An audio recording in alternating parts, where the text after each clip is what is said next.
ಮಾನ್ಯ ಸಮಾಜ ಕಲ್ಯಾಣ ಸಚಿವರಲ್ಲಿ 23/2/24 ಒಂದು ಪ್ರಶ್ನೆ ಕೇಳಿದ್ದೆ ನಾನು.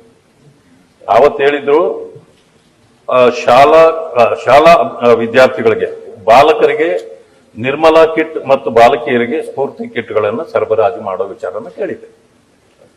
ಆವತ್ತು ನಾವು ವ್ಯವಸ್ಥೆ ಮಾಡ್ತೀವಿ, ಇದನ್ನು ಪರಿಶೀಲನೆ ಮಾಡಿ ಆದಷ್ಟು ಬೇಗ ತಲುಪಿಸ್ತೀವಿ ಅಂತ. ಇದುವರೆಗೂ ತಲುಪಿಲ್ಲ. ಅನೇಕರಿಗೆ ಆವತ್ತು ಏನ್ ಹೇಳಿದ್ರಿ, ಇವತ್ತು ಅದೇ ಪರಿಸ್ಥಿತಿಯಲ್ಲಿದೆ. ಆದ್ರಿಂದಾಗಿ ಇದನ್ನೂ ಸಿಕ್ಕಿಲ್ಲ. ಅದರಲ್ಲಿ Karnataka soaps and detergents limited Bengaluru ಇವರಿಗೆ ಹಿಂದಿನ ಸಾಲಿನ ಕಿಟ್ಗಳನ್ನು ಸರಬರಾಜು ಮಾಡಲು ಕೋರಿ ತಾವು ಪತ್ರ ಬರೆದಿದ್ದೇವೆ ಅಂತ ಕೂಡ ಹೇಳಿದ್ರಿ. ಆದ್ರೆ ಅವು ಯಾವುದನ್ನು ಕೂಡ ಇದುವರೆಗೂ ಸೇರಿಲ್ಲ. ಇಷ್ಟಾದ್ರೂ ಕೂಡ ನಾನು ಇನ್ನೊಂದು ವಿಷಯ ತಮಗೆ ಹೇಳೋದು, ತಾವು ಈಗ ಏನು ಸರಬರಾಜು ಮಾಡ್ತಾ ಇದ್ದೀರಿ, ಈಗ ದವಸ ಧಾನ್ಯಗಳದ್ದು ಇರಬಹುದು, ಟೆಂಡರ್ಗಳು ಕೊಟ್ಟಿರ್ಬೋದು, ನೀವು ಪ್ರೊಸೀಜರ್ ಹೇಳ್ತಿದ್ದೀರ ಹೊರತು ಅಲ್ಲಿ ತಲುಪಿದ್ದು ಏನು ಅಂತ ಅನ್ನೋದ್ರ ಬಗ್ಗೆ ನಾವು ಹೇಳಬೇಕು. ಕಳಪೆ ವಸ್ತುಗಳನ್ನ ತಲುಪಿಸ್ತಿದ್ದಾರೆ. ಆಮೇಲೆ ಏನಾಗುತ್ತೆ, ನೀವು ಟೆಂಡರ್ ವರ್ಷಕ್ಕೊಂದ್ಸಾರಿ ಅಂತ ಹೇಳ್ತೀರಿ, ನೀವು 10-15 ವರ್ಷಗಳಿಂದ ಟೆಂಡರ್ ತೆಗೆದು ನೋಡಿ, ಯಾರು ಸರಬರಾಜು ಮಾಡ್ತಾರೋ ಅವರೇ ಇದ್ದಾರೆ, ಅವರು ಬದಲಾಗೋದಿಲ್ಲ. ಯಾಕೆ ಅಂತಂದ್ರೆ ಇಟ್ ಇಸ್ ಎ ಮಾಫಿಯಾ.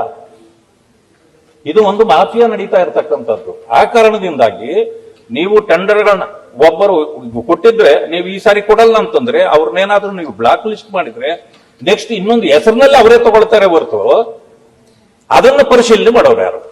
ಅದನ್ನ ನೀವು ಮಾಡಲ್ಲ. ಯಾಕಂತಂದ್ರೆ ಟೆಂಡರ್ ನಿಮ್ಮ ತನಕ ಬರೋದಿಲ್ಲ, ಅದು ಅಧಿಕಾರಿಗಳ ಲೆವೆಲ್ ನಲ್ಲಿ ನಡೀತದೆ. ಆದ್ರಿಂದ ಇಂಥವುಗಳನ್ನು ಪರಿಶೀಲನೆ ಮಾಡಿ ಅಲ್ಲೇನಾಗುತ್ತೆ ಅಂತಂದ್ರೆ ಕಳಪೆ ವಸ್ತುಗಳ ಇದು ಸರಬರಾಜು ಆಗ್ತಿದೆ, ಅದನ್ನ ಪರಿಶೀಲನೆ ಮಾಡಬೇಕು. ಹಕ್ಕಿ ಅಥವಾ ಗೋಧಿ, ಬೇಳೆ ಹುಳ ಬಿದ್ದಿರ್ತಕ್ಕಂಥದ್ದು ಬಂದು ತೋರಿಸ್ತಾರೆ, ಆ ಊಟ ಮಾಡಕ್ಕಾಗೋದಿಲ್ಲ ಅಂತ ಹೇಳ್ತಾರೆ. ಆದ್ರೆ ನಾವೇನ್ ಗೊತ್ತಾ, ಇದು ನಿರ್ಲಕ್ಷ್ಯಕ್ಕೊಳಗಾಗಿರ್ತಕ್ಕಂಥ ಆ ವಿದ್ಯಾರ್ಥಿಗಳು, ಅವ್ರನ್ನ ಯಾರ ಹತ್ರ ಬಂದು ಕಂಪ್ಲೇಂಟ್ ಮಾಡಕ್ಕಾಗಲ್ಲ. ಅವ್ರು ಕಂಪ್ಲೇಂಟ್ ಮಾಡಿದ್ರೆ ಶಿಕ್ಷೆ ಅವ್ರಿಗೆ ಆಗುತ್ತೆ ಹೊರತು ಬೇರೆಯವ್ರಿಗಾಗಲ್ಲ. ಇದನ್ನು ತಾವು ದಯಮಾಡಿ ಪರಿಶೀಲಿಸಬೇಕು ಅಂತೇಳಿ ಮನವಿ ಮಾಡ್ಬೋದು.